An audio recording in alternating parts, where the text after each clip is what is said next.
down. First things first, I gotta be honest, Dillian Whyte showed a great jab this fight. And I gotta put my hands up as well, because in this fight, my main thing was how I saw Dillian Whyte win in this fight. I saw him using his IQ and maybe setting up something like he has in the Lucas Brown fight and like he did in the, in the Joseph Parker fight, and more importantly, the second Derek Chisora fight. However, some people did say, yep, Dillian Whyte's going to jab his head off. And I didn't really see it, but fair play to him. And this is what I talk about when I refer to AJ as well.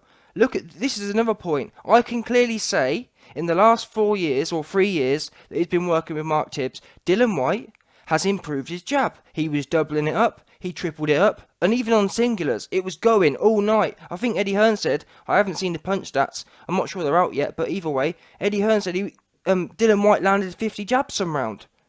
That there is an improvement, and that's what you'd expect, to be honest with you, after 2 or 3 years training with a trainer. AJ, on the other hand, how many triple jabs did you see in the Andy Ruiz fight? How many triple jabs did you see in the Ruiz fight? In fact, how many sharp singles did you see?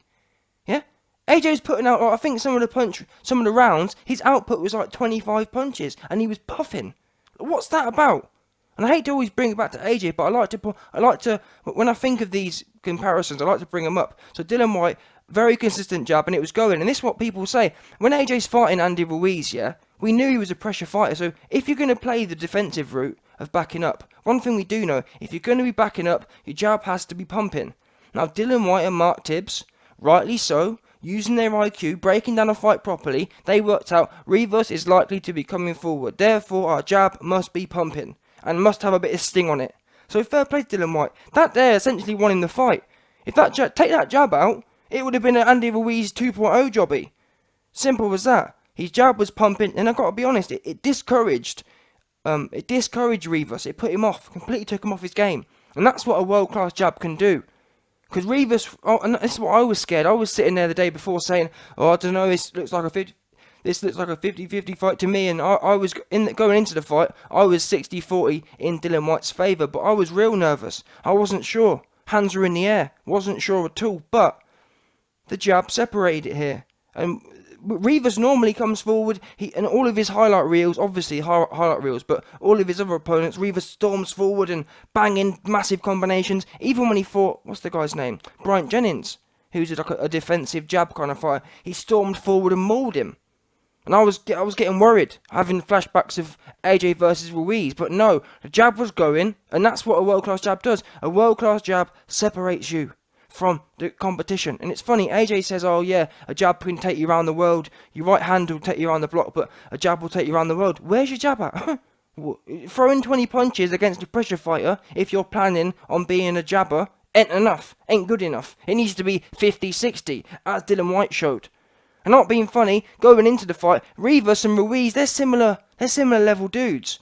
Obviously Ruiz is quicker and whatnot, but in terms of before the fight, Rivas and Ruiz, 50-50, similar guys. In fact, what do we know? Rivas beat Ruiz in the amateurs. Now, I know amateurs don't count, but still, that there shows you they're more or less the same fighters in terms of prestige before the fight. Anyway, that's the first note I wrote down. The next note was Rivas. I was disappointed with his head movement. I think he should have been, for that kind of fighter, when you're going to be that big, a little explosive dude, your head needs to be going, especially when the guy's jabbing. Slip, perfect. Slip, you're on the inside. I know it's easy for me to sit here and say slip. And what I'm going to start doing in the next few weeks, I want to start recording. I'm going to do some shadow boxing and start recording some of the stuff I'm talking about, so that at least I can show some of what I think things should be happening. Anyway, that's the first thing. The next thing was the game plan. What game plan? At the end of that night, as a fighter, if I was a trainer, if I was a fighter, I'd want to know, win or lose, what one thing did we complete, or what one or two things, or what was our game plan going into the fight? How did we execute that plan? What did we do? I think every fighter and every trainer going into a fight should at least come away with one thing. As an example, it might have been, you know what? Win or lose, I want to make sure I'm slipping every jab, or a large amount of jabs that Dillian Whyte throws or my opponent throws. I want to make sure I'm slipping and stepping in for the majority of them. So at least then, I lost, but I made sure I've ticked off my goals. What goals did Rivas tick off? he just kind of got in there, and he didn't look like he had much purpose or game plan. It really didn't. And that said, though, to be fair, as I mentioned earlier, it might have been when someone's jabbing, like Dillian Whyte was, the jab is the weapon that puts you off your game, takes you right off your game. When someone's sticking that jab in your face, it can literally shut you down. And that's what it looked like to me. He had a few little breaks, but that's what a jab does. The jab didn't give him an opportunity to have more breaks. It was simple as that. It shut him out the fight, almost. So fair play to Dillian Whyte. I've got to give him credit as well, because he's not like a...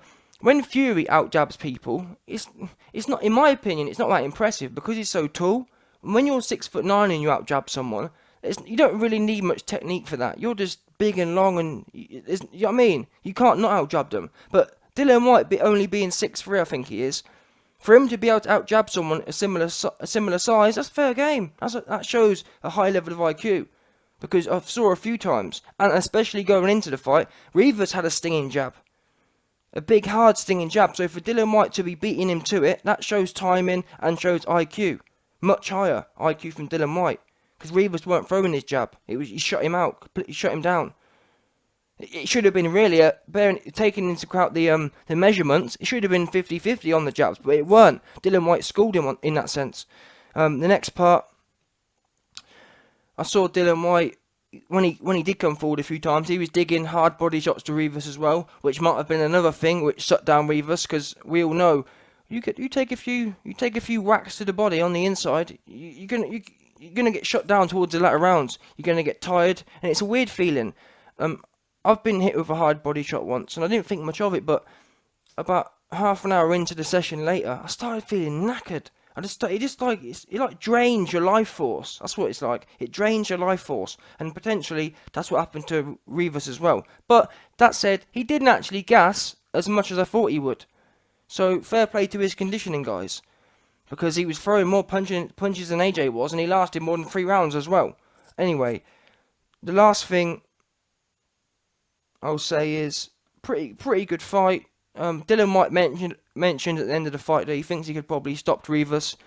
I'm not too sure about that. I didn't see enough heavy shots landing, and that's potentially something that Dillian Whyte's going to have to look at, because I was expecting Dillian Whyte to pull off some IQ and get that left hook landing. But what he's going to notice now, I feel, when you get renowned for a particular shot, everyone's been talking about his left hook. When you get renowned for a particular shot, that's when it becomes harder to land, because people go into camps and have 12 weeks to make sure they're not getting hit with a particular shot with the left hook.